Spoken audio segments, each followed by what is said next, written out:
Dogo, sasa hapa ndo tumefika eneo la kazi, sawa? Tajiri yeye anakaa zake yuko Dar es Salaam, ushanielewa? Hapo tunatakiwa tupige lipo hapo, tukimaliza hapo tunachukua hela yetu tunaondoka. Ila sasa mimi nataka nikushauri kitu kimoja, hii Bagamoyo mdogo wangu, ushanielewa? Watoto za watu, wake za watu, yani tupige kazi tuondoke salama salimina, elewa mdogo wangu? Kwa hiyo fanya kazi, yani kilicho kuleta huku ndo unatakiwa ukifanye. Singua misusi na kubeba na kupeleka kwa baba yako na mama yako, mtajua wenyewe na mambo yenu. Tupige lipu chapu tusepe mwanangu.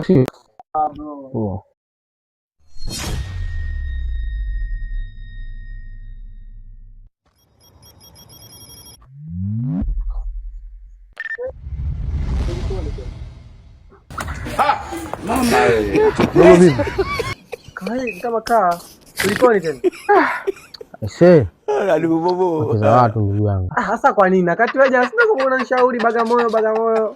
Sasa wewe jana kati mimi nakushauri, wewe ulinishauri. Sasa brother, ina maana wewe kama umenishauri hayo mambo wewe mwenyewe pia unajua. Kwa nini ukafanya hivyo tena?